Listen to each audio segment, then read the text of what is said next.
Me corresponde entonces dar comienzo a un nuevo programa de teatro crítico que continúa, en este caso, pues una serie, podemos decir, que empezó hace unas semanas sobre literatura y música. En este caso, voy a hacer yo el planteamiento general. Creo que es justo decir, ¿no?, que el planteamiento de esta sesión, la idea, vamos, esa terna, textos, tonos y símbolos, ha sido una idea de Vicente y una idea además que a mí me parece estupenda por su interés intrínseco, porque parece que es un tema fundamental y que además, no sé en el ámbito de la música, pero en el ámbito de los estudios literarios es un tema en el que yo creo que nadie se ocupa de eso ya. Es decir, es una cosa en la que uno se siente completamente solo y sin interlocutores, pero sobre todo es un planteamiento magnífico, me parece, precisamente por su carácter triádico, por esa terna, ¿no?, que es tan habitual en el matrimonio filosófico y que permite, pues, la pluralidad, permite análisis, por ejemplo, de dos a uno, aislar, digamos, pares y ver cómo se relacionan con el tercero, etcétera. Entonces, esto es más o menos lo que yo quisiera hacer en una primera intervención, en una primera ronda, si se quiere. Ya veremos a ver cómo nos conducen los hados de la conversación, si es ordenado o si es más caótico, veremos.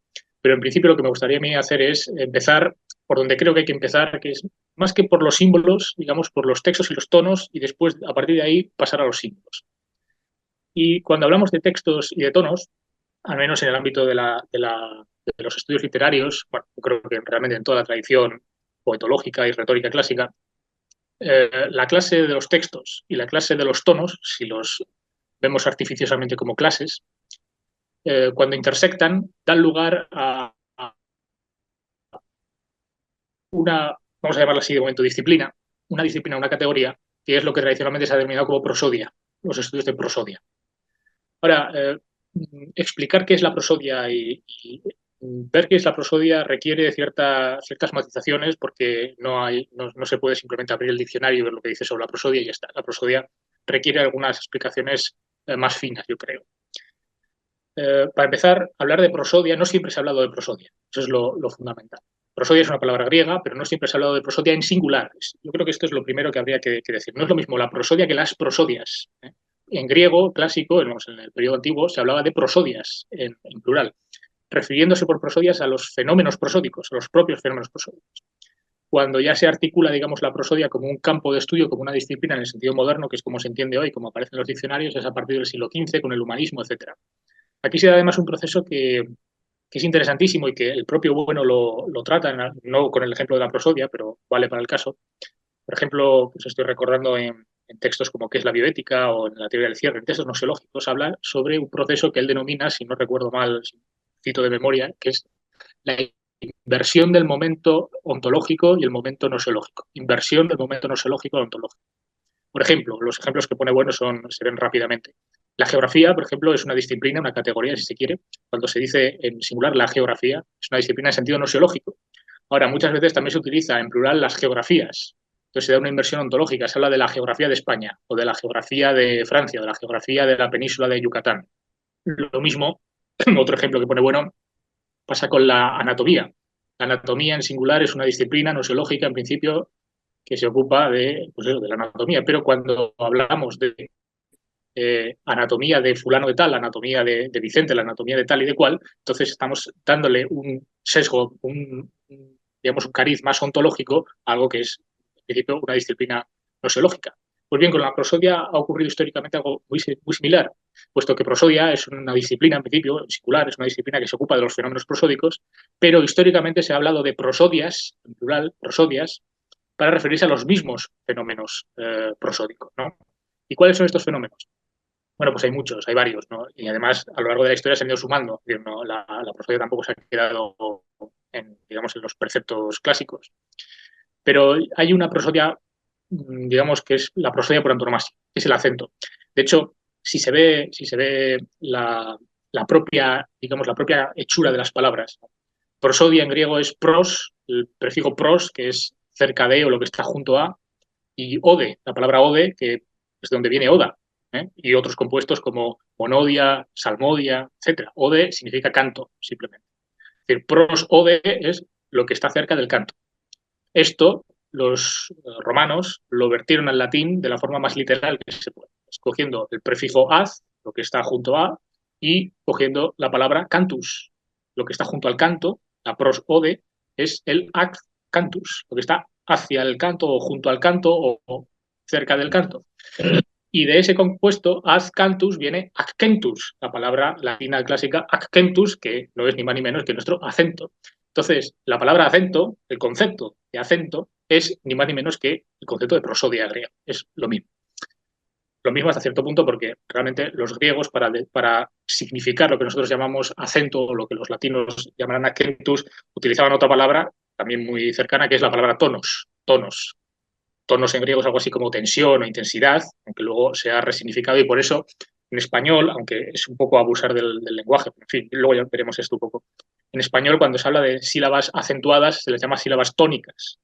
Y cuando se habla de sílabas inacentuadas, se les llama sílabas átonas. Aunque ya veremos que esto tiene también sus problemas.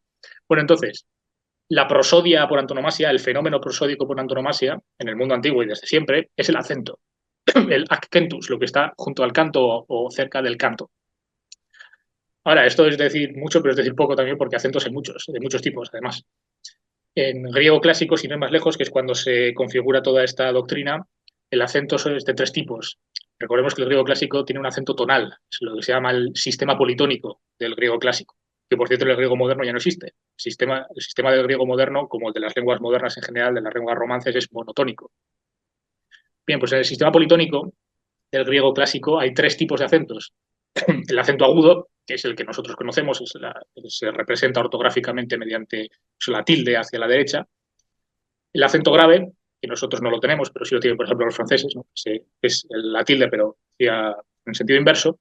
Y un tercer tipo de acento, que yo sinceramente no soy ni capaz de pronunciarlo, no sé los griegos cómo lo harían, que es el circunflejo, ¿no? Que es una especie de cejilla, supongo que lo conocerán, también está en francés, la cejilla, que se supone que representa, digamos, una curva melódica que sube, el tono sube y después baja simultáneamente en la misma sílaba. Digo, yo no soy capaz de pronunciarlo, pero es así. Entonces, esto nos da indicaciones de la riqueza tonal del griego, porque el griego tiene un acento tónico, se llama acento tónico. No sé, los prosodistas suelen distinguir habitualmente entre acento tónico y acento de intensidad. Se ha dicho, bueno, esto es una cosa que también habría que hilar más fino, porque hay debates al respecto entre los prosodistas y los lingüistas, se ha dicho que en español también hay acento tónico.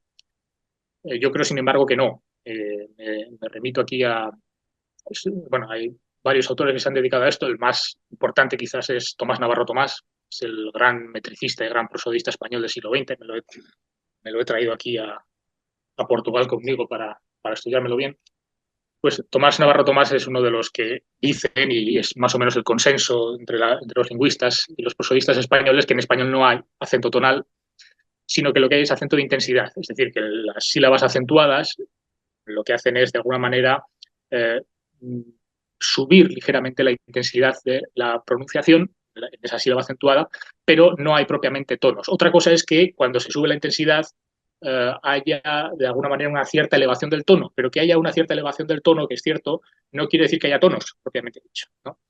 Como lo hay al menos en otras lenguas que sí que son tonales. Es el ejemplo que siempre se suele poner es el del chino. Yo no tengo ni idea de chino, pero vamos, las descripciones lingüísticas del chino es que en chino hay 4 tonos, ¿no? Y además son tonos que tienen mucha relevancia fonética, ¿no? Porque permiten distinguir palabras que son, o ideogramas que son iguales respecto de otros solamente por el tono. En español no hay tal cosa, hay un acento de intensidad, ¿no? Entonces, ya desde el punto de vista prosódico es interesante ya comparar cómo las prosodias, los fenómenos prosódicos relativos al acento tonal en griego se transforman en las lenguas romances, en las lenguas modernas, en el griego moderno, etc. Eso por lo que respecta al acento, al accentus, que ya digo que es el fenómeno prosódico por antonomasia, el acento. Pero hay otros, hay otros. El otro gran fenómeno prosódico es el que se suele denominar la cantidad o también la duración. La cantidad en griego, en los sistemas, pero también en latín. En latín, por cierto, el acento también es de intensidad. También hay debate al respecto. Hay gente que ha sostenido que en el latín hay un cierto acento de tono, pero el acento en latín es de intensidad y de ahí lo hereda el español y la lengua romana.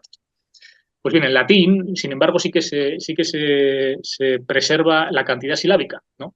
La cantidad silábica, ¿qué es? Pues que en la duración, en la pronunciación de una sílaba, hay, pues eso, una cantidad, una duración.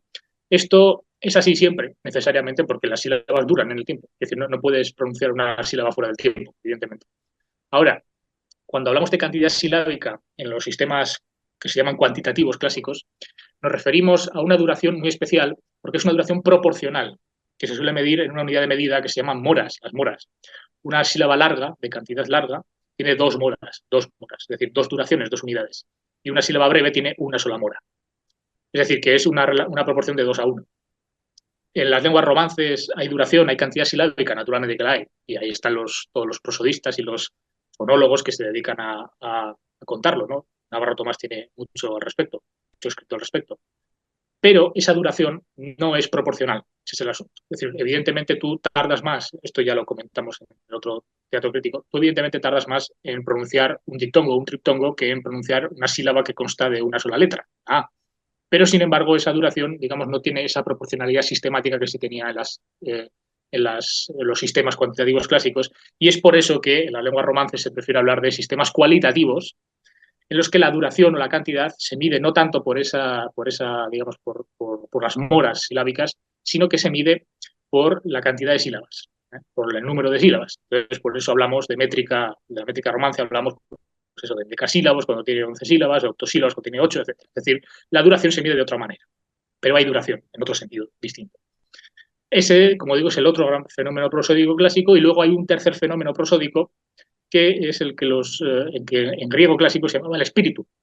Y ahora algunos eh, estarán ya relamiéndose porque es espíritu, pero El neuma, espíritu, ¿no? El neuma. el neuma, efectivamente, te iba a decir, porque esto, que yo sepa, se utiliza también en música, los neumas, el neuma, Sí, sí, sí, sí. pero en el ámbito lingüístico el neuma es más una cosa más restringida. Se representa ortográficamente mediante una especie de gancho, ¿no? Y hay dos tipos, que son el neuma suave, el espíritu suave, que se representa con un gancho hacia la izquierda, y el áspero se llama, que se representa hacia la derecha, ¿no? Y entonces, esto es muy difícil de expresar en español, que quizá lo más parecido que hay en español es la H, ¿no? La H inicial, porque la H no se pronuncia, igual que el espíritu suave. El espíritu suave lo que indica es que no hay aspiración, ¿eh? Igual que la H, por ejemplo, de harina o de hombre. Bueno, en el griego aner, antropos, hombre, la alfa del principio tiene un espíritu suave, que lo que indica simplemente es que no se aspira, es decir, que hay que leer aner o antropos y no antropos, ¿no? Sin embargo, en el español sí que hay algunas Hs, son casos raros y sobre todo extranjerismos, por ejemplo, hachís, por ejemplo, donde la H sí que se aspira, o jamás, ¿no? Ahora que está tan de moda el grupo terrorista este jamás. Ahí la H en español no se pronuncia, sin embargo sí se pronuncia porque es un extranjerismo. Bueno, pues algo así sería el caso del espíritu áspero en griego, ¿no? Que es una especie de gancho hacia la derecha, por ejemplo, en la palabra hidoris, que es agua, la Y del principio tiene un espíritu suave, un espíritu áspero, perdón, lo que indica es que se aspira. Se dice hidor y no idor. Bueno, ese sería el tercer gran fenómeno prosódico clásico, y después en los tratados posteriores, ya tardoantiguos, medievales, etcétera, se van introduciendo otro tipo de fenómenos prosódicos que ya tienen mucho que ver con la métrica, porque inmediatamente, a partir de ya el siglo II, III, la métrica aparece muy vinculada a la prosodia por una razón fundamental, y es que para escribir en métrica clásica, el poeta tenía que dominar la cantidad silábica, tenía que dominar la cantidad silábica. ¿Qué es lo que ocurre? Que en época clásica, por ejemplo, Virgilio, Horacio, el siglo I antes de Cristo, esa cantidad silábica se percibía naturalmente. Eso es decir, Horacio y Virgilio no tenían necesidad de estudiar qué sílabas eran largas y qué sílabas eran cortas en un tratado de prosodia, sencillamente porque el propio latín lo tenía incorporado y ellos tenían el oído hecho a eso. No tenían, ¿no? Para componer troqueos o llambos o hexámetros dactílicos o lo que fuera, no necesitaban, digamos, estudiar qué sílabas eran largas y qué sílabas eran cortas, no necesitaban estudiar prosodia. Pero a partir del siglo II, tercero, quizá cuarto, ya totalmente, digamos, ese oído se pierde el sentido de la cantidad silábica y sigue perdido hasta hoy. De tal manera que los poetas que quieren seguir escribiendo hexámetros clásicos o dáctilos o lo que fuera, el sistema clásico, tienen que estudiar prosodia. Y por eso, necesariamente, los estudios de métrica y los estudios de prosodia, a partir del siglo II, III después de Cristo, aparecen muy ligados, porque los poetas tenían que estudiar prosodia sencillamente porque ya no tenían el oído hecho a las sílabas largas y cortas.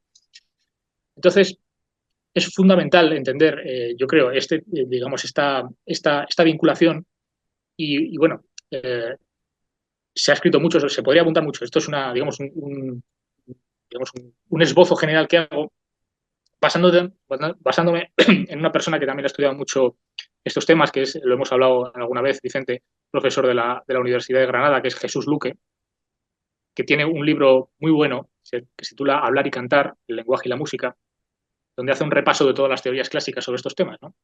Y, por ejemplo, bueno, es un libro filológico fundamentalmente, muy erudito y tal, no hay una filosofía, pero sin embargo sí que si lo afrontas desde una filosofía, puedes recuperar ahí en esos materiales muchos elementos que están ahí latentes y que son evidentes. Leo simplemente un pequeño pasaje de la página 26 al principio, donde dice Luque en este texto que en el sonido de la voz, dice, soporte material de la comunicación lingüística, lo primero a observar y analizar es su discontinuidad, condición indispensable para que sea comunicador y para que sea rítmico. Claro, comunicador en el caso de la comunicación lingüística y rítmico en el caso de la música, aunque también de la literatura, ¿no?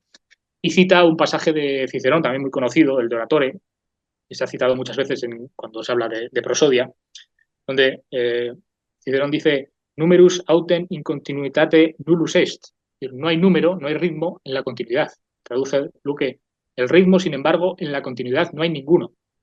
La distinción y el golpeo de intervalos iguales o con frecuencia variados conforme al ritmo conforma el ritmo que en unas gotas que caen, como gracias a los intervalos quedan distinguidas. Joder, no traduce. En una corriente que se precipita, sin embargo, no podemos. Es decir, para poder distinguir ritmos, el numerus, que llamaban los latinos, tiene que haber discontinuidad, tiene que haber intervalos, tiene que haber distinción.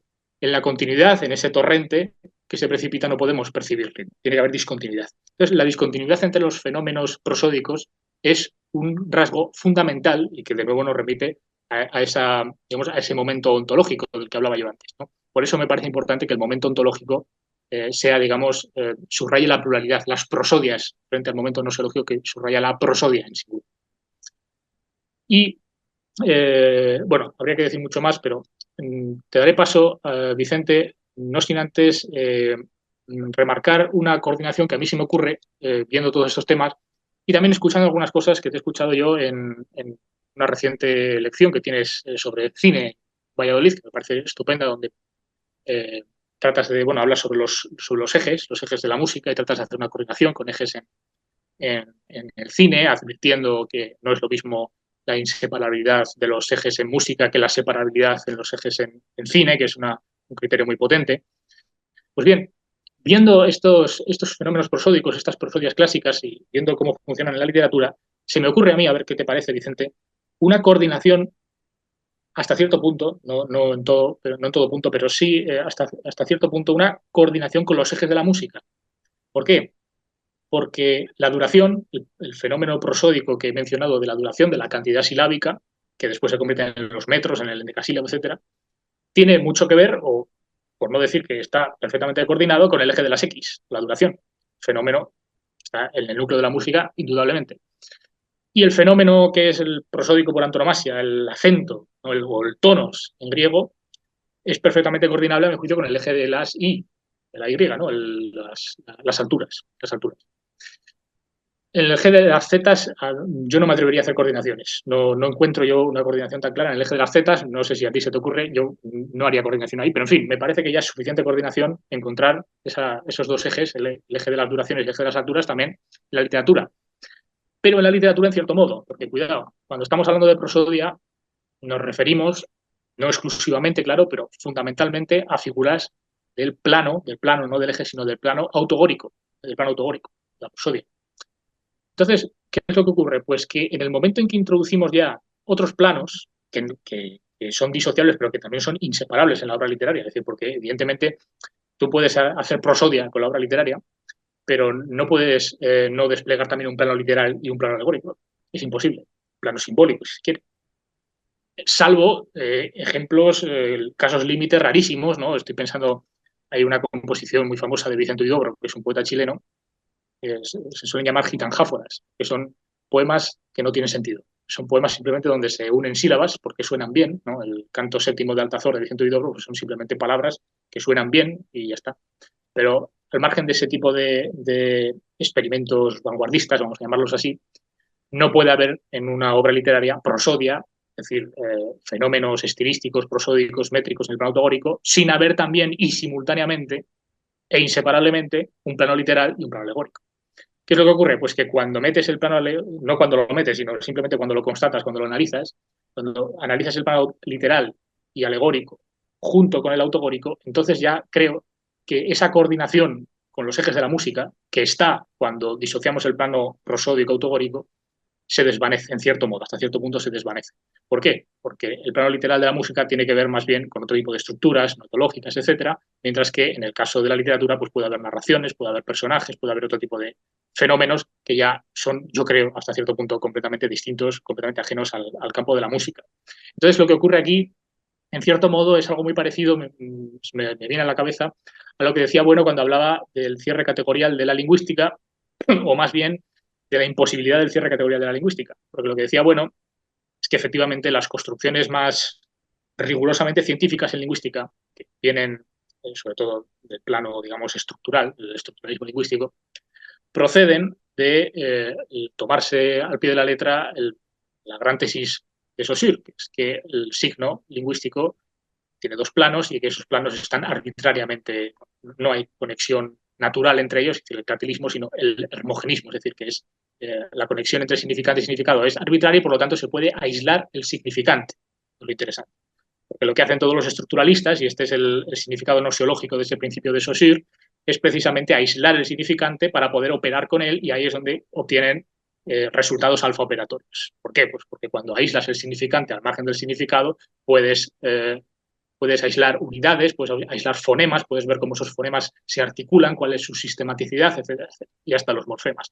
Pero en el momento en el que pasas a la escala de los lexemas, es decir, de las palabras con un significado ya literal o con connotaciones, lo que se quiera, ahí ya te metes en el plano del significado y rompes toda inmanencia categorial. Ahí es donde decía, bueno, en el momento en que introduces la semántica, el léxico, no digamos ya la pragmática y otro tipo de cosas, ahí ya no puede haber cierre categorial de ningún tipo. Entonces, claro, si concibes el lenguaje como hay que concebirlo, que es como un, digamos, en su totalidad, no simplemente los significantes solo. Evidentemente puedes disociar los significantes para análisis concretos estructuralistas, pero en el momento en que introduces otro tipo de consideraciones, sintaxis, etcétera, ahí ya te sales por completo de la inmanencia de los significantes, tienes que introducir los significados y ahí no hay cierre de ningún tipo. Entonces aquí lo que ocurre es un poco, el mutatis mutandis, haciendo la analogía, es un poco lo mismo, ¿no? En el ámbito prosódico, autogórico, literario, sí que puedes encontrar, digamos, esas analogías, yo creo, esas coordinaciones con los ejes de la música. Pero en el momento en el que pasas, y tienes que pasar obligatoriamente, porque no te puedes quedar simplemente en el plano autogórico, al plano literal y alegórico o simbólico, si se quiere, ya tienes necesariamente que meter otro tipo de consideraciones que desbordan por completo el plano estrictamente musical y por eso la literatura, aunque tiene esa intersección, tiene sin embargo también otras, digamos, una legalidad interna, una autonomía, si se quiere decir así, que lo distancia en cierto modo de la música. Entonces, yo creo que, bueno, ese sería el planteamiento que a mí se me ocurre haciendo la intersección tonos-textos, por un lado, que nos daría lugar pues, a esa consideración prosódica del plano autogórico literario, que tiene muchas conexiones muchas relaciones con la categoría musical, y por otro lado ya, te lo pongo en bandeja, Vicente, nos permite también ver cuáles pueden ser las coordinaciones con el plano simbólico o alegórico, si se quiere, ¿no?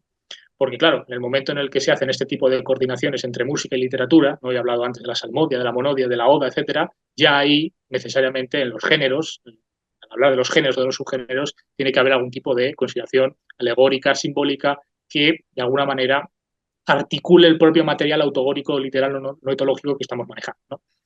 Y bueno, ese sería, yo creo, el planteamiento general. Si quieres retomarlo tú, Vicente, como creas oportuno, pues te doy la palabra. Bueno, pues, pues vamos a ver, lo primero es que has hecho una lección magistral, vamos.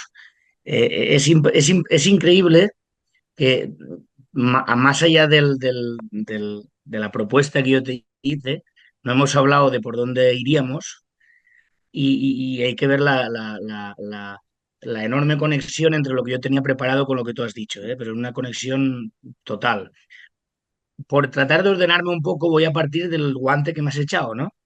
Cuando has dicho lo de las coordinaciones, porque yo creo que es muy pertinente y además la agudeza tuya ahí se manifiesta, es, claro, tono viene de tensión, tonus, y entonces has hecho una coordinación estupenda y además has dado con la clave. El problema es que el eje Y y el eje Z en los lenguajes con palabras está totalmente imbricado a tal punto que es indistinguible. No se puede distinguir. Por la razón, yo voy aquí a tomar, voy a tratar de ofrecerte porque lo que yo he construido, lo que yo quería proponerte, viene dado de eso que me acabas de decir. Mm, Gustavo Bueno en España frente a Europa, que claro, España frente a Europa, como todos los libros de Bueno, ¿no? Son libros que parece que tratan de un asunto, pero por dentro hay tal cantidad de materiales que pueden dar pie a hablar de una cosa que no tiene nada que ver con España frente a Europa. Voy a tratar de explicarme para que me entendáis todos los que estéis escuchando. Él ahí distingue entre conceptualizaciones directas y conceptualizaciones oblicuas. Y entonces yo, trabajando estos asuntos, porque claro, tonus nos lleva a tensión, textos a tejido, es el tejido, ¿eh? Tiene urdimbre y tiene... Y símbolo nos lleva al mundo de las alegorías o símbolos prácticos, internos. Eh, el caso es, el caso es que en este cotejo entre literatura y música, que es muy importante, yo recuerdo ahora, que quiero recordar, una lección que yo hice contra una, una cosa que hizo Álvaro González sobre música, que, en fin, no digo nada, pero, pero donde venía a decir que la música lo que hace es explorar la prosodia. La música instrumental tiene como característica explorar la prosodia. Claro, esto, uno que se asome un poco a la historia de la música, inmediatamente pues se tiene que sonrojar al escucharlo. Porque es que la prosodia y la música nacieron a la vez. Entonces, claro, ¿cómo va a explorar algo que ha estado en el propio feto del organismo antes de que se diera el género generador? En el paso entre el género radical y el género generador de la música, la prosodia y la música han estado imbricadas y de alguna forma siguen habiendo componentes de intersección. Sí, esa es la cuestión. Entonces, no es que lo analice, es que está en sus propios componentes internos, radicales de raíz. Es como hablar de componentes de la Simploqué de Platón y la Simploqué de Gustavo Bueno. Hombre, es diferente, pero es que no quiero decir que están intercedidas, entre otras cosas, porque Platón está en el género radical del materialismo filosófico. Vamos. Bueno, entonces, cuando a mí lo que me llamó la atención es que en los ejemplos que pone Gustavo Bueno de conceptualizaciones directas o oblicuas, pone el ejemplo, dice, el escultor o el pintor, cuando se disponen a dar forma a sus obras, proceden por conceptuación directa. Y entonces dice, el compositor de una obra, ojo con esto, el compositor de una obra, luego estamos hablando del que escribe la partitura, orquestal, dice una obra orquestal, especifica, para conformar su obra necesariamente ha de proceder a través de una partitura silenciosa, en la que solo oblicuamente o por refracción le serán dados los sonidos de la orquesta. Yo, una vez leído esto, se me abrió, vamos, se me abrió un mundo, porque lo que yo he querido ver, y esto tiene mucho que ver con lo que tú has dicho, es que si hay unos contextos haciendo una analogía con la ciencia, ¿no? Si hay unos contextos determinados, que en el caso del arte serían de producción y de reproducción, cuando se copia o se... Hay unos contextos de recepción estética o lemático-poética, vamos a decir. Esos contextos de recepción poemático-lemática no pueden venir por eso es lo que piensan los fenomenólogos, no pueden venir de manera ingenua, como si uno ve, yo recuerdo, hay veces que cuando se habla de esta polémica del arte sustantivo, que es ficticia, no hay polémica, hay analfabetismo y un menos analfabetismo, todos somos analfabetos un poco, porque siempre hay que estar estudiando, pero hay algunos que es muy exagerado. Entonces, la cuestión es que dicen, bueno, la sustantividad es a quien le gusta, le da sustantividad y a quien no, no. Entonces están en plan fenomenólogo, como si fuera una cuestión de una conciencia pura donde llega o no llega. No, es que resulta que la recepción poético-lemática viene dada de los contextos interpretativos, que son los que guían la totalización. Y estos contextos interpretativos son el plano autogórico, alegórico y el noetológico. Ahora bien, estos planos, y esto es lo que me abrió mi mundo Gustavo Bueno, estos planos yo creo que en cada disciplina artística, en cada categoría, pueden darse por medio de conceptualizaciones directas o oblicuas. Entonces, por ejemplo, voy a poner un ejemplo para ir a lo de los tonos y lo de los textos.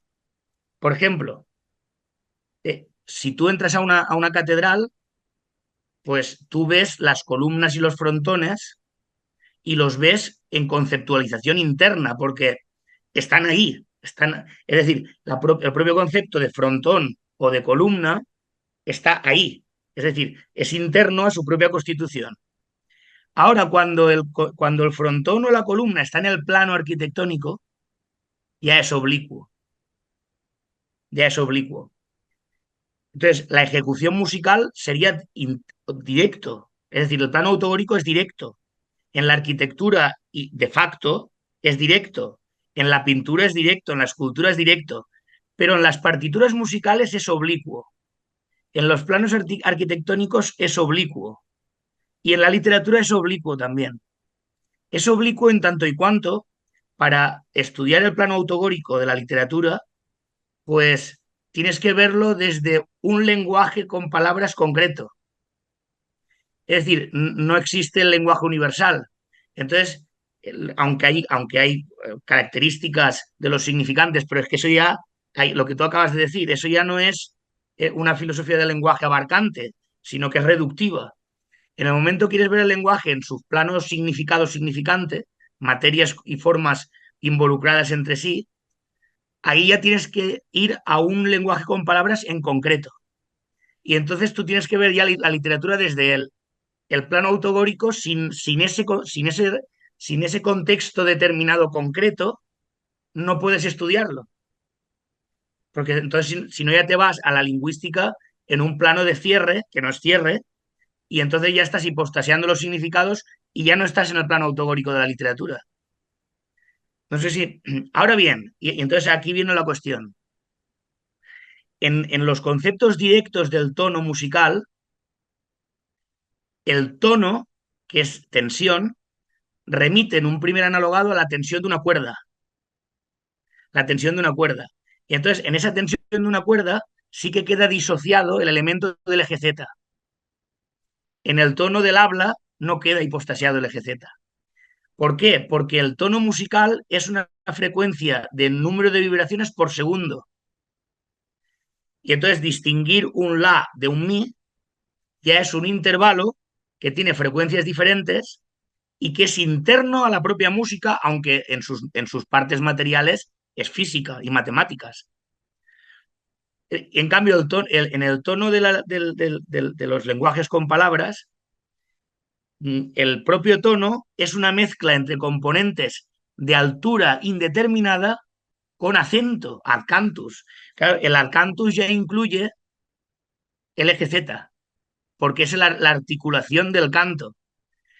Claro, pero en cambio la articulación y la altura, en este caso, es indisociable incluso.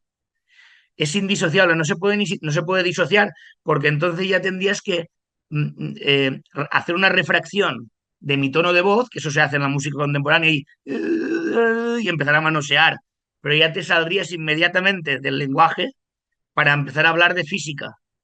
Es decir, que no se puede ni tan siquiera disociar. Ahora, entonces, esta perspectiva directa oblicua, yo creo que es muy importante porque en el plano noetológico, que remitiría de alguna manera a los textos, cambia la situación. Fíjate, es que es una cosa preciosa. Por eso llama Gustavo Bueno. El otro día yo recuerdo que cuando estuvimos hablando, Marcelino dijo una cosa que yo en principio me dejó un poco me chocó. Pero claro, in recto a lo que él estaba diciendo tenía razón. Dice, claro, es que parece que pueda chocar hablar de plano literal. Yo por eso en el tratado siempre hablé de plano noetológico. Pero es cierto que para hablar de plano noetológico en poesía y verdad, Gustavo Bueno habla de plano literal. Yo creo que esto es porque el plano noetológico en la literatura es interno, es directo. La conceptualización del texto, del tejido, tiene su propia racionalidad para poder ser inteligible. Entonces, el propio texto tiene que ser noetológico por precisión. Y entonces, yo creo que en el plano noetológico se da una inversión es decir, la literatura, el cine, el teatro, los planos arquitectónicos, las partituras musicales son conceptualizaciones internas, directas del plano noetológico. Y entonces, fíjate si es curioso, has hablado del neuma, que es, o sea, antes de que existiera la notación del punto en Guido d'Arezzo, se ponía encima de los textos bíblicos, encima de los salmos, unos símbolos, por ejemplo, la pes, la clivis, esos eran símbolos que eran neumas, el espíritu, en el espíritu de la música estaban esos símbolos. Pero esos símbolos eran noetológicos. ¿Por qué razón? Porque pes era ascender, intervalos ascendentes. Un grupo, agrupamiento de notas, glomérulo, ahí está la génesis del glomérulo, aglutinación de sonidos, que iban en ascendentes, clivis en descendentes. Entonces, y bueno, había muchos tipos de neumas, es una cosa que los estudiosos de los neumas, vamos, se vuelven locos con eso. Y es una cosa muy interesante. Ya después, claro, el problema es que ascendían, pero ¿cuáles eran los intervalos exactos por los cuales se extendían? Entonces, cuando ya empieza con la mano a poner, esta es una nota, esta es otra, esta es otra, esta es otra, y ya empiezan a poner líneas, ya empiezan a haber referencias más exactas, menos neumáticas, menos melismáticas, vamos a decir, y más silábicas, pero silábicas en un sentido no de fonos del lenguaje con palabras, sino de número de vibraciones por segundo. Y entonces poco a poco llegamos después a la notación mensural proporcionada y ya en el siglo XVI, XVII, XVIII se constituye la notación que llamaba Chailly octocrónica, que es la que tiene ya una exactitud muy grande entre altura, duración, con todo el pentagrama moderno y con las claves. Lo interesante de esto es que esta racionalidad de la notación musical es directa, interna, noetológicamente, es decir, es pura racionalidad institucional noetológica.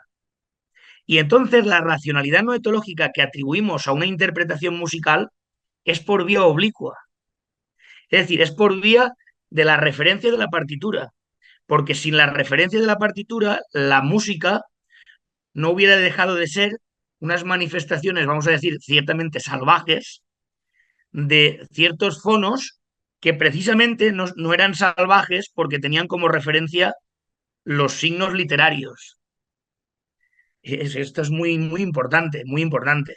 Pero conforme ya se van grafando movimientos tonales en sentido estricto, interno y no oblicuo, a través de la noetología de la partitura se va adquiriendo una racionalidad institucional en la propia ejecución musical. Y los compases son lo mismo. Los compases, los movimientos de manos que van diciendo los metros, son de alguna manera una racionalidad noetológica que por vía oblicua dan una guía de totalización a la perspectiva autogórica de la música.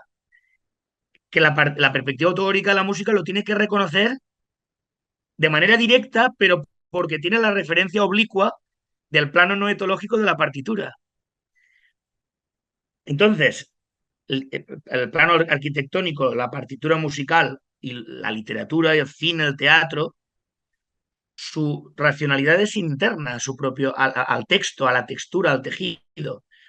Pero en cambio es oblicua a la ejecución musical, a la arquitectura de facto, es decir, al edificio ya en pie, a la pintura o la escultura. Por eso, esa manera de chocarle a Marcelino, que en pintura se pudiera hablar de plano literal, y entonces nos remitía al título del cuadro, pero yo creo que no. Yo creo que más que al título del cuadro, habría que hacer referencia a la perspectiva oblicua de una asociación con ideas, imágenes y conceptos que son oblicuos al propio cuadro.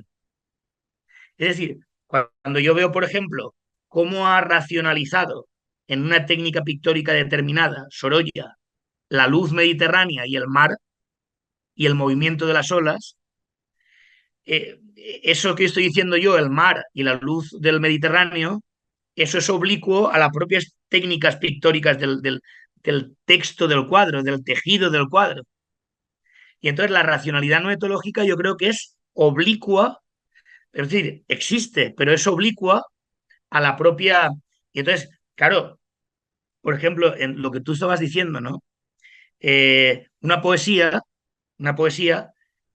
fíjate si esto es importante, lo que hablábamos el otro día que te apuntó Tomás, que lo hablamos después de cuerpo, núcleo invertido, ¿no? El plano noetológico y el plano oblicuo o interno, claro, es que directo de la música, el plano directo de la música es su núcleo. Es decir, la música tiene que sonar. Y en cambio, el plano interno de la literatura es un plano noetológico ya, porque tiene que ver con la letra, el plano literal, con la literalidad, con la racionalidad de esas letras. En cambio, la racionalidad del tejido musical, del texto, es oblicuo al propio núcleo, pero el núcleo no hubiera podido desplegarse sin ese texto. Es decir, aquí lo que estoy reivindicando es la complejidad entre los tres planos, que el que no la ve es que no estudia. Es decir, que ese plano oblicuo de la noetología con el plano directo del plano autogórico en la música y al revés, el plano oblicuo autogórico de la literatura y el plano interno o directo de la literatura, en el plano noetológico, son inseparables, porque tú no puedes hablarle de literatura sin el plano literal. Es imposible, es imposible. Pero aunque sea oblicuo, tú no puedes hablar de música en sentido sustantivo sin las partituras. Pero se da de una manera diferente. Aquí es donde se corta la relación entre literatura y música. Pero ahora viene lo curioso, y esto, a ver qué te parece, porque yo lo veo así, pero tengo que estudiar más. Entonces, a ver qué te parece. En el plano alegórico, yo creo que aquí se da una cosa muy rara, porque en el plano alegórico las conceptualizaciones, los contextos interpretativos se dan directamente en las partituras musicales, en los planos arquitectónicos, en la literatura, naturalmente. Es que por eso, claro, lo del eterno femenino, por ejemplo, es que es imposible. Es decir, es interno al propio poema.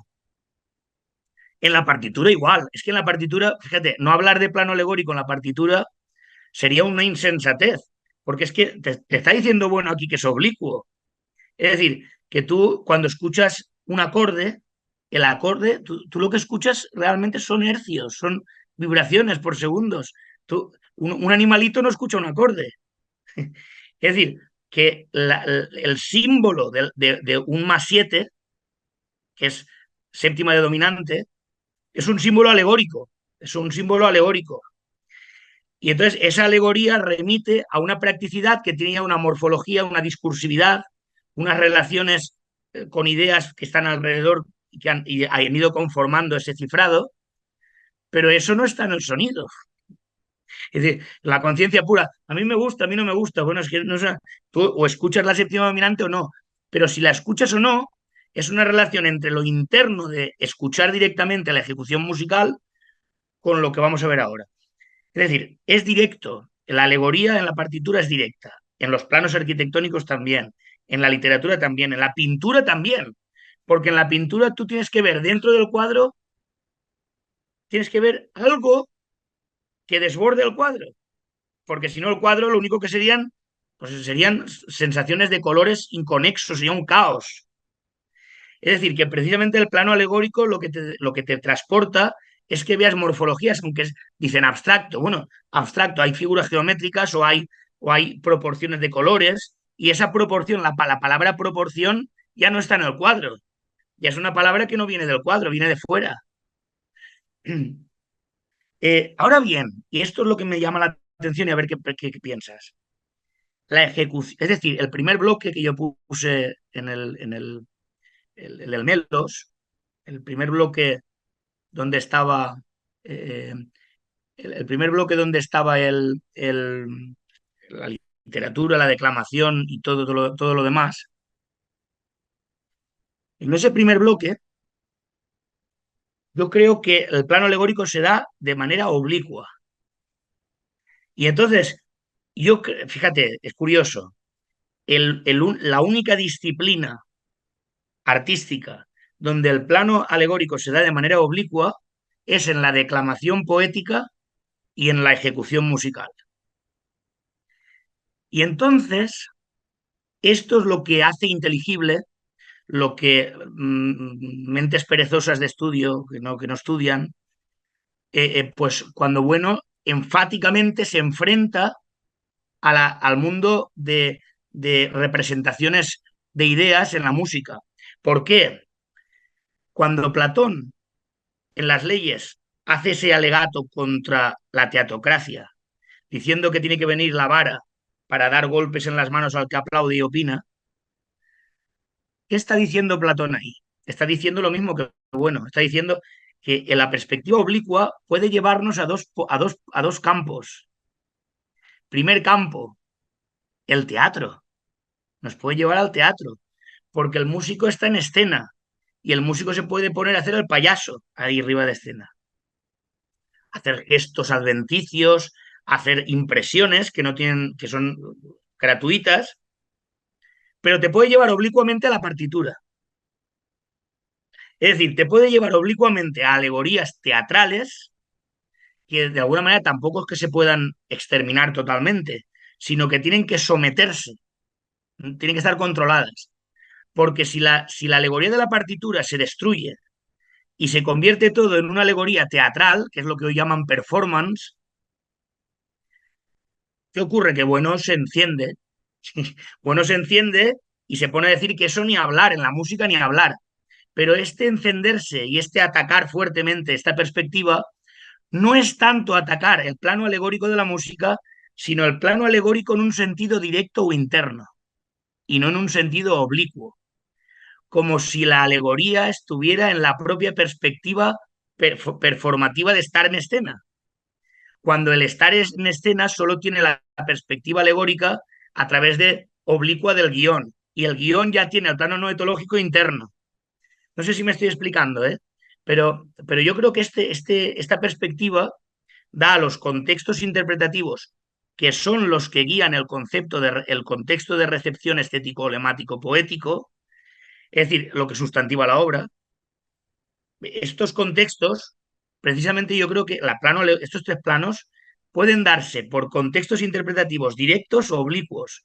Y esto yo creo que abre un campo de estudio tremendo, tremendo, tremendo. Porque el tono, pues para la literatura es oblicuo, es oblicuo. En cambio, el tono para la ejecución musical es interno. Y al ser interno, está dentro de su campo. Y hablamos de la, de sol, de fa sostenido. Y en cambio, en el tono, ya hablamos de fonemas que de alguna manera se han podido estudiar porque se han grafado y se han abstraído.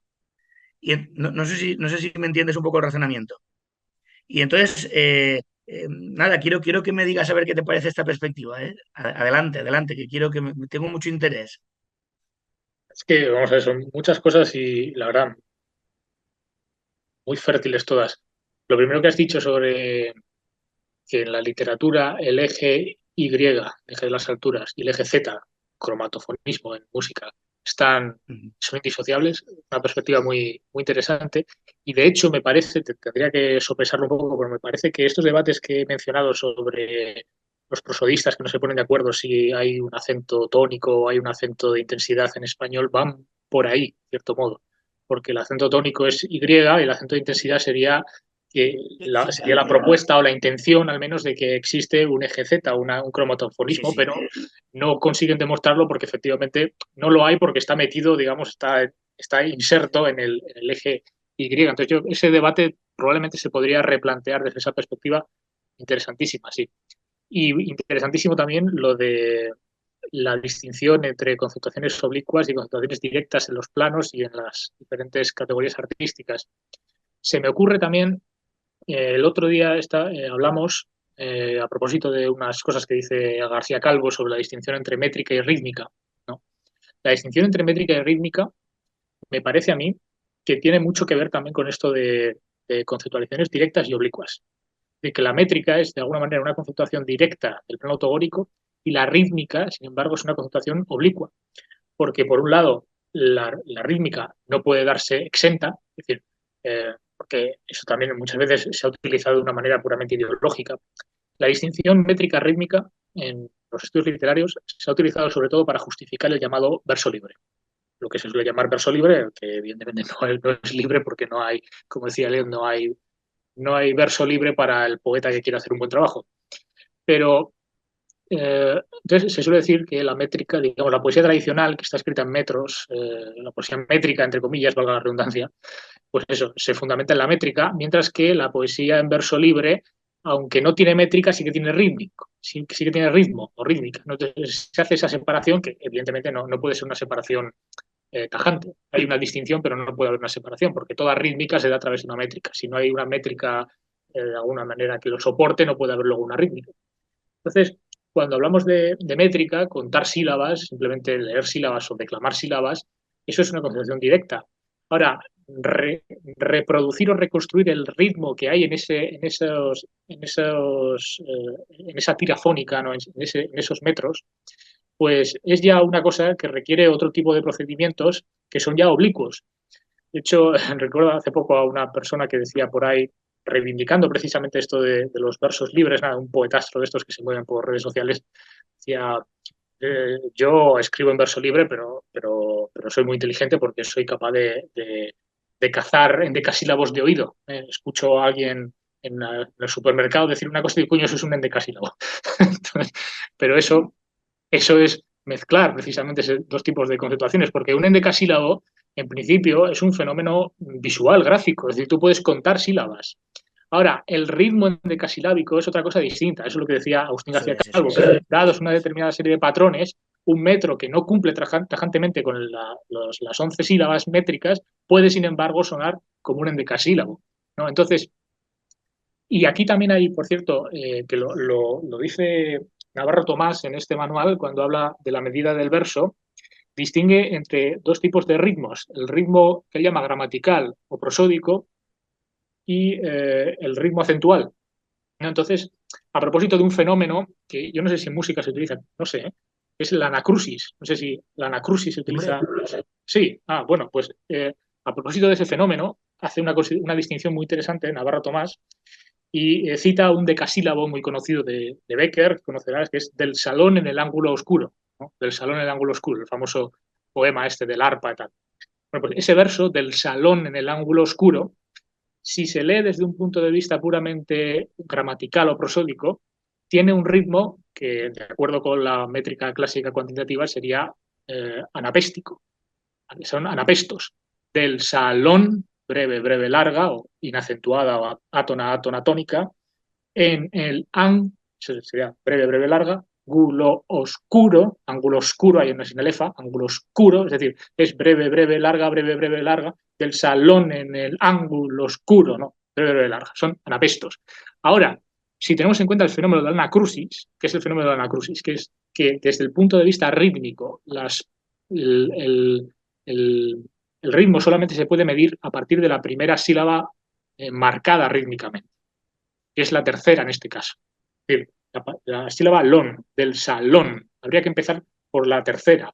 Y si empezamos por la tercera, resulta que el ritmo ya no es anabéstico, sino que es dactílico, son dáctilos, es decir, larga, corta, corta, porque empezamos lon en el ángulo oscuro, es decir, el ritmo como que se invierte, ¿no? Si se ve desde el punto de vista gramatical prosódico, se ve como anapesto. Si se ve desde el punto de vista rítmico, con la anacrusis, se leen como dactílicos. Entonces, un imbécil diría, hoy sí, he pillado el dáctilo a oído. ¿Cómo vas a pillar el dáctilo a oído? Es imposible. Esto lo tienes que analizar, lo tienes que reconstruir desde el punto de vista rítmico, porque si no es imposible, ¿no? Aquí ves unas palabras juntas y lo que decía, bueno, no, las junturas estas son covalentes o son ¿de qué tipo son? ¿No? Bueno, pues esta tira fónica es así, tiene una identidad, pero tienes que interpretarla desde algún tipo de doctrina prosódica o rítmica o lo que fuera, ¿no? Entonces, no es lo mismo interpretarlo desde un punto de vista que desde otro. Entonces, el decasílabo este en sí mismo, desde el punto de vista métrico, es una concentración directa, pero digamos, su morfología rítmica autogórica ya es una morfología oblicua. Tienes que hacerlo desde una serie de categorías, de plataformas, desde doctrinas, de este tipo de distinciones prosódicas o métricas, etc. Es decir, me parece a mí que es realmente muy fértil esto que has dicho de la distinción entre concentraciones directas y oblicuas. Creo que querías decir algo. Sí, fíjate, del salón, esto que acabas de decir, ¿no? Pero, nosotros distinguimos comienzos o articulaciones rítmicas téticas, acéfalas y anacrúsicas. Y entonces, a las anacrúsicas, si yo hago un compás de 3x4, es si la música empieza en los tiempos débiles, porque la acentuación fuerte está en el uno. Entonces yo hago tom, te, ti, toraren, tom, te, tim, sí, tim. Eso, a partir de ahí, es que es totalmente análogo, vamos, de una manera total. Esto demuestra que la declamación y la ejecución musical están en el mismo bloque, que es lo que yo traté de ver, porque es que la declamación, en lo único que se diferencia es que en la perspectiva oblicua noetológica, uno constituye un campo que tiene tres ejes y en el otro está oblicuo a la lingüística, a los lenguajes con palabras. Y ahí el eje Y y Z están confundidos. Vamos, yo creo que es muy fértil, ¿eh? Muy fértil esto, ¿eh?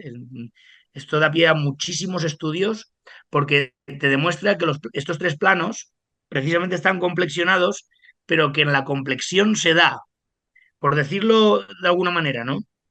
La perspectiva distributiva de todas las artes tiene en común que tiene los tres planos, todas las artes sustantivas, todas las obras de arte sustantivo, pero tiene de diferencia, y aquí viene la perspectiva atributiva, de que en unos las conceptualizaciones de cada plano se complexionan de manera oblicua o de manera directa. Y esto además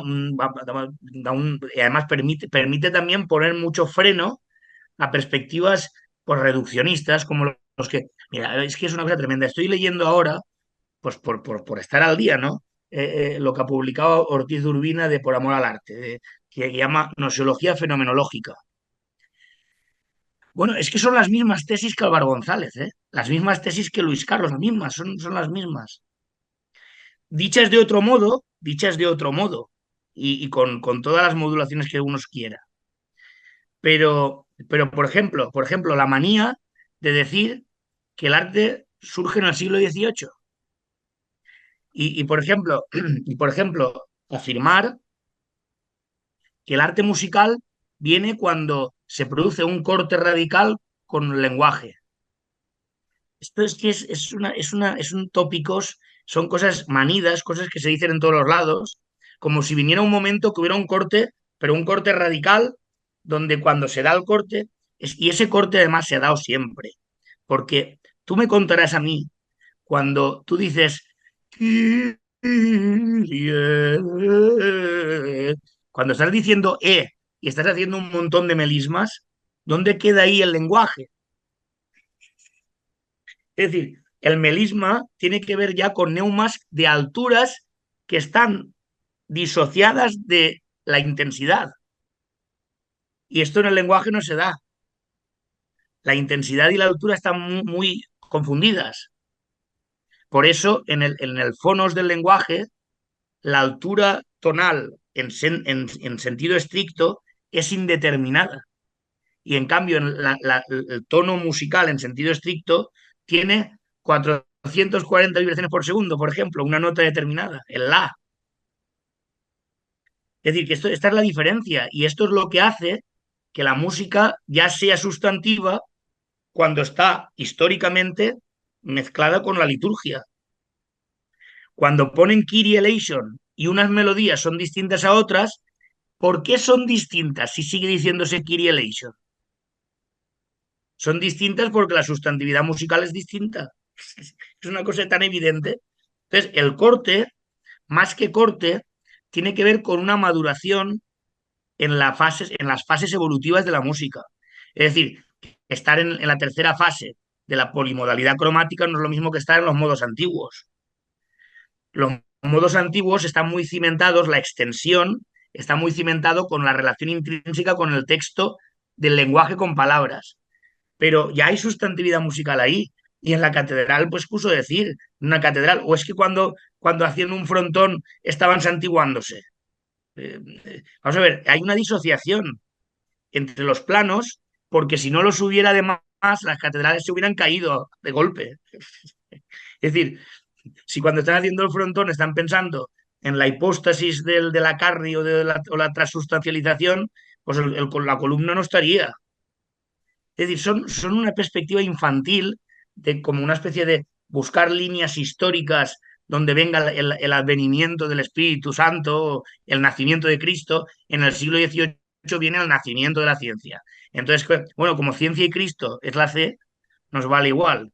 Antes de Cristo, AC, antes de la ciencia y después de la ciencia. Y entonces después de la ciencia ya viene la racionalidad. Y entonces ya la música se independiza simplemente por el fenómeno de que los instrumentos evolucionan. Pero hombre, pero es que los instrumentos significan en el curso evolutivo de la música una revolución. Eso está claro. Pero la música no nace en el siglo XVIII. Caramba, es que es tremendo. Y cuando Salinas está escribiendo sobre música, y cuando está hablando de metros musicales y está hablando de alturas musicales y está haciendo cálculos para ver los modos musicales, entonces ahí no está hablando de música. Ahí no, como no existía la sustantividad musical, ¿de qué está hablando ahí? Cuando hablan de modo, de modo protus, ¿de qué está hablando Salinas? Cuando dice modo protus. ¿De qué está hablando? ¿De la hostia consagrada? Es tremendo, ¿eh? Es una cosa, es decir, es un pensamiento, y yo creo que los planos, la teoría de los planos, lo que te permite es desembarazarte de estas perspectivas reduccionistas, como si hubiera una línea histórica y en esa línea histórica surgieran los momentos de una manera prácticamente determinada. En fin, no sé, es una cosa tremenda. Y si Creo que hay acaso, un perdón, espiritualismo de perdón. fondo. Sí, Creo que hay un total, espiritualismo total. de fondo en esas concepciones, sobre todo que parten como la música en principio es incorpórea, lo cual no quiere decir que sea inmaterial, es un volumen, no es incorpórea. Entonces tiene esa vinculación biológica con los espíritus, con lo que no tiene cuerpo, ¿no? Entonces, todo lo que sí tiene cuerpo, los grafos, la literatura, todo eso, pues es como una adherencia que hay que dejar de lado, no es como una fase infantil que hay que dejar de lado como los dientes de leche. Y en el momento en el que se independiza la música, pues en el siglo XVIII, cuando siquiera, pues ya es cuando se convierte en música de verdad. Esa es un poco la concepción, yo creo. Entonces, la música de alguna manera es como lo más sublime, la concepción de Schopenhauer, etcétera. La música es Sí, como sí, sí. lo más sublime, y cuando deja de lado los cuerpos, ya es cuando se convierte en música de verdad. Entonces, como que tiene esa especie de prestigio ideológico. Pero curiosamente, en la literatura al revés no pasa. Es decir, la literatura no se desprecia la música, ni mucho menos. Como que los textos poéticos medievales de los trovadores tuvieran partituras o se ejecutaran musicalmente, o no digamos la lírica griega, etcétera, arcaica, todo eso es bienvenido. Es decir, es como una marca de prestigio, como joder, es que esto suena, es música de verdad, es poesía, se desprende también de la vil letra, del vil texto, es también como algo más elevado, ¿no? Ese prejuicio espiritualista, en el fondo, yo creo, lo que está funcionando, aunque luego se vista de materialismo, se vista de fenomenología, de lo que se quiera, pero es esa idea de que la música es espiritual, en el fondo. Yo creo que es eso. Sí, sí, sí, sí, sí. Si dejas eso de lado, y por supuesto la teoría de los planos y de su complejidad lo dejas de lado por completo, si dejas No eso de tiene, no lado, pues tiene. todo el rollo este de que la música empieza en el siglo XVIII, pues es una tontería como la copa de un pino. Pero todo eso está, es la visión dominante, es la visión hegemónica en todo. Todo empieza en el siglo XVIII. Es el Sí, sí, sí, sí, sí. adanismo en filosofía, pero en todo, no solamente en artes. Es el adanismo de que el mundo empieza en el siglo XVIII, todo lo anterior, cuando lo que ocurre a partir del siglo XVIII es una transformación, por no decir una degeneración de lo que ocurre todo antes. Si no entiendes lo que ha pasado antes, en el siglo XVIII no nace absolutamente nada, salvo que te creas la propia ideología que sí que nace en el siglo XVIII. Eso es lo Claro, distinto. claro. Entonces, si te mueves en el plano morfológico, pues todos esos silogismos pues no valen para nada. Yo, sinceramente, en fin, Y esta, ya y veo esta dicotomía, esta dicotomía entre música vocal y música instrumental también. no interfiere en la sustantividad musical, sino que son referenciales del eje Z distintos. Pero la música vocal, dicen, en la música vocal hay alegorías y en la música instrumental no hay alegorías. Pero es que en la música vocal las alegorías son oblicuas, igual que en la instrumental, son oblicuas. Porque, vamos a ver, si hay una modulación de re menor a la mayor, ¿qué más da que sea cantando que tocando? Sí, es que es una cosa tremenda. Es decir, ahora que en los significantes haya una coordinación con significados lingüísticos o haya una especie de alegorías oblicuas con perspectivas, vamos a decir, de asociaciones de movimientos que tengan que ver con otro tipo de cosas que no sean lingüísticas, eso a la sustantividad musical no le afecta en absoluto, todo lo contrario, todo lo contrario. Muy bien, y has Bueno, me hablado de... gustaría que hicieras alguna primera entrada en las cuestiones de los símbolos, que a lo A mejor es lo eso que iba hemos dejado un poco perfectamente. más. A eso iba precisamente. Has hablado ahora, has mencionado las alegorías y a eso quería ir. Sí. Y conectándolo con otra cosa que has dicho antes, muy interesante, que es que el tono, el concepto de tono en literatura, has dicho, es oblicuo, ¿verdad? Muy bien. Pues precisamente a propósito de esto, yo creo que se podría dar entrada al tema de los símbolos o de las alegorías, porque el tono en literatura, al margen de las consideraciones prosódicas que he hecho antes sobre el acento de tono y todo esto, el tono en literatura, tal y como se utiliza, es oblicuo efectivamente, incluso me atrevería a decir que es un concepto muy vago, menos en los estudios literarios modernos, contemporáneos, sobre todo, por ejemplo, que ha salido Becker, se dice, por ejemplo, que la poesía de Becker tiene un tono sentimental o melancólico, se dice que la poesía de Lorca tiene un tono popular, se habla de tono en un sentido que yo creo que más que tono propiamente, más que un concepto prosódico, autogórico, es un concepto más bien mm, alegórico o en la intersección entre el plano literario y el alegórico, ¿no? Porque el tono, tal y como se utiliza en esos contextos, yo creo que se refiere más bien a una determinada manera de organizar una serie de temas, una serie de tópicos, en fin, de componentes del plano notológico para conseguir algún tipo de efecto, algún tipo de representación, no sé, ideológica o filosófica, como se quiera decir. Eh, entonces, no sé, Vicente, este uso de la palabra tono tal y como se usa en estudios literarios, yo no lo tengo claro, pero ¿crees que se tendría, digamos, un fundamento sobre todo alegórico, ¿no? Se utiliza en un sentido alegórico, ¿no? Cuando se habla del tono sentimental, del tono encendido, del tono, en fin, son metáforas, sobre todo, lo digo por eso, Lo que tiene son que ver con la declamación, tal vez. no ¿No necesariamente, crees? no ¿No? necesariamente con la declamación, ¿eh? No necesariamente. O sea, evidentemente, el tono, en el sentido prosódico, lo que he dicho antes, el acento tonal, ahí claro, o sea, cuando yo he leído el verso este de Lorca, del salón en el ángulo oscuro, ahí estoy declamando precisamente para enfatizar las sílabas tónicas.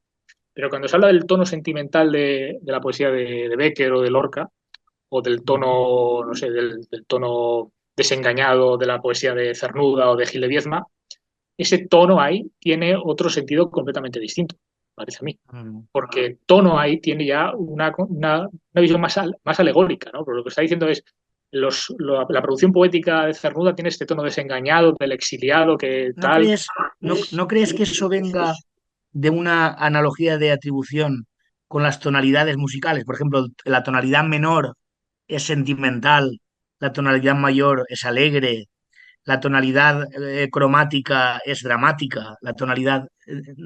¿No crees que tenga que ver con una especie de analogía y esa analogía a su vez hace una función alegórica, claro, como pero totalmente, y oblicua, sí, sí.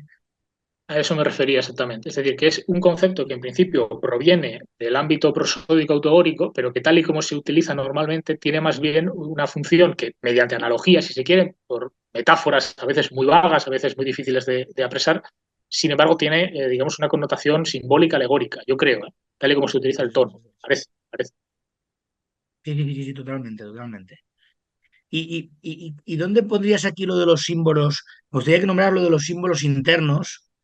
Ese texto que tú sacaste a colación de, Claro. de, de, de símbolo interno y símbolo delirante, creo que era, ¿verdad? Sí, los símbolos internos y los símbolos delirantes. Se lo utiliza, bueno, en el ámbito de la pintura, de las artes plásticas, pero probablemente también se puede utilizar supongo que la música también, pero en la literatura. Pero claro, cuando se habla del tono, no sé, sentimental o del tono desengañado de Cernuda, por ejemplo, ese tono, digamos, esa alegoría, ese uso alegórico del concepto de tono, puede ser interno, en la medida en que se inserta o se imbrica con fenómenos literales o mitológicos y autogóricos prosódicos, ¿no? Eso En es, la eso es. medida en que se imbrica pues, con un determinado ritmo de la declamación de los versos de Cernuda o con determinados temas, ¿no? Los temas, pues, el tema de España en Cernuda, del exilio, etcétera, ahí sí. Ahora, si se habla pues, de otros temas, ¿no? Por ejemplo, en Cernuda les gusta mucho a los intérpretes hablar del tema del homoerotismo y todas estas cosas, y ahí pues, se empieza a delinear. Y el símbolo práctico, porque tengo un texto aquí que a mí me causó, bueno, lo he leído muchas veces, pero trabajándolo para hoy, eh, me pareció muy, vamos, a ver qué te sugiere. Eh, Dice así cuando dice, eh, mira, los símbolos prácticos no conllevarían en esta aplicación, puesto que el objeto del símbolo se nos daría esencialmente indeterminado, más o menos ambiguo u oscuro. Lo decisivo en el concepto de símbolo práctico podría ahora declararse de este modo, que ese halo de indeterminación o imprecisión que atribuimos al objeto del símbolo práctico no brota tanto de nuestra ignorancia del objeto, eh, sino que es el objeto mismo el que es indeterminado e incompleto, pero en tanto que a que su determinabilidad depende de la propia actividad práctica humana que se ejerce a través de la interpretación del símbolo. Lo que está diciendo es que es Yo, oblicuo. es oblicuo, claro, eso es. Es decir, yo recuerdo muchas veces cuando hay debates, pero totales, ¿no? Sobre cuáles son las interpretaciones correctas totalmente de una partitura.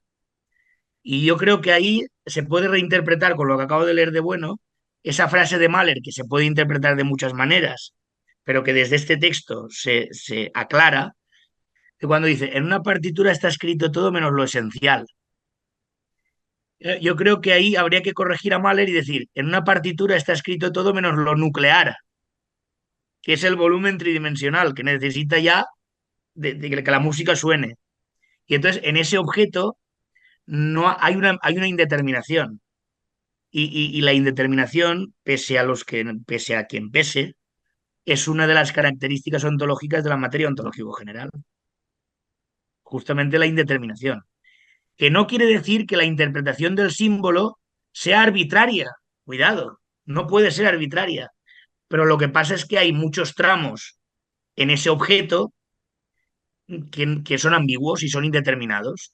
Y entonces, al ser indeterminados, por muy complexionada que esté la coordenada interpretativa que estás manejando, siempre se crean fisuras que son contrapuestas a otra manera de complexionar estas conceptualizaciones oblicuas e internas de los tres planos. Y esto yo creo que es una característica del arte, yo creo que esencial, esencial. Y que no tiene nada que ver con la arbitrariedad, sino precisamente con la indeterminación. ¿Eh? No sé Totalmente. qué. Además, yo siempre lo he visto, no exclusivamente, pero siempre lo he visto el símbolo práctico en el ámbito de la literatura, al menos, como muy vinculado a la poesía lírica, sobre todo. O sea, no quiero decir que no haya símbolos prácticos en otros géneros, en narrativa, en drama, etcétera, pero en la poesía lírica, por ejemplo, por volver al que parece la composición de este programa, que es el del Salón en Ángulo Oscuro, es una composición que habla de qué, de cuál es el objeto directo, cuál es la referencia de la que habla Bueno ahí. Un arpa, habla de un arpa que está olvidada en un salón y tal. Sí, pero no es solo el arpa. Lo que tiene Becker en la cabeza es la teoría romántica del genio que está ahí olvidado hasta que le hace sonar y tal y cual. Pero ahí hay una concepción que hay que interpretarla, es decir, ahí está la practicidad, ahí está el carácter oblicuo, pero eso es muy especial, yo creo, muy específico de la poesía lírica, que muchas veces no sabes de qué está hablando. Es decir, tú lees el poema y no sabes de qué está hablando. Entonces, hay que interpretarlo.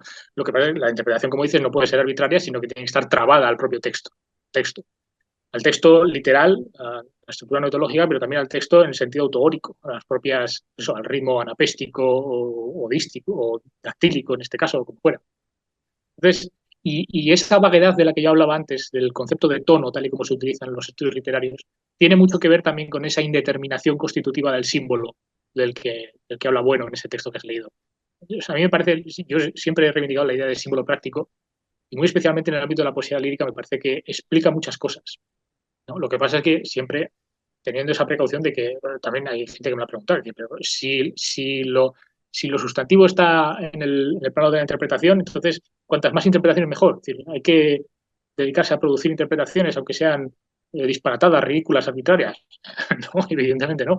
Más es que las interpretaciones es que se dan históricamente. Es decir, a ti se te puede ocurrir la interpretación que quieras de ese poema, pero te aseguro que si lo buscas, a alguien se le habrá ocurrido ya esa interpretación si es que la interpretación tiene peso, si es que es una interpretación de verdad y no es una ocurrencia o una arbitrariedad. Es decir, las interpretaciones están ya dadas desde en el mismo poema. Es decir, no es una cosa que se te ocurra a ti, no es una ocurrencia, no es un psicologismo, una palabra. Es decir, que hay que distinguir entre, digamos, las operaciones oblicuas que evidentemente están vinculadas a la subjetividad y están vinculadas a M2 del subjetivismo.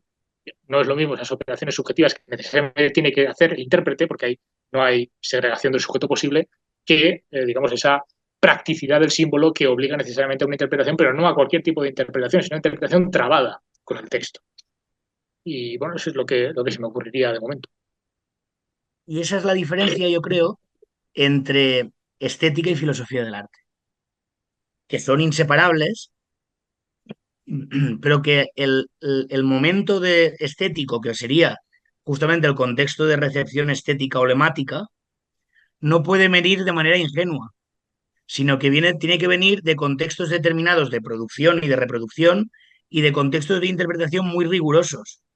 Y esos contextos, cuando se mezclan con el contexto de recepción, ya no son mera estética, sino que son objetivismo estético, que como objetivismo tiene componentes que ya son filosofía del arte y no se reducen a la estética, aunque la estética forme parte de un momento de esa filosofía del arte. Yo creo que esta es la diferencia que Bueno establece y que precisamente cuando incluso él dice en el materialismo filosófico no puede haber estética. Sí, claro, no puede haber estética desvinculada de la filosofía del arte. Como si la filosofía del arte se pudiera agotar en la pura impresión que te da una obra cuando la ves o cuando la oyes, sin tener ninguna coordenada del ego trascendental que esté guiando lo que tú estás viendo o oyendo. Sí, sí, que es imposible que no lo guíe. Bueno, yo sé que ahora lo del ego trascendental va a llevar, pero es que el ego trascendental es lo que es. Es decir, que ninguna operación es puramente subjetiva, es que se lo han creído, ¿eh? Se han creído que hay operaciones, es decir, cuando atacan el subjetivismo, lo atacan casi viéndose al espejo, porque se han creído lo del subjetivismo. Un ataque M2, subjetivista al subjetivo. claro, claro, porque M2, no, M2 dentro de la concatenación de los tres géneros que se dan en el ego trascendental, M2 puede tener un punto de disociación en un momento determinado, pero nunca está aislado. Entonces, M2 para Bueno nunca es subjetivismo en un sentido alemán. Es decir, cuando nosotros decimos que, o yo dije el otro día, que el centro de gravedad cae en M2 en el momento estético, el momento estético no puede hipostasiarse del contexto interpretativo, que es el que lo conforma, pero ni el contexto interpretativo, ni el contexto de producción, son subjetivos en un sentido individual, o en un sentido ingenuo, o en un sentido de a lo que me parezca o el gusto.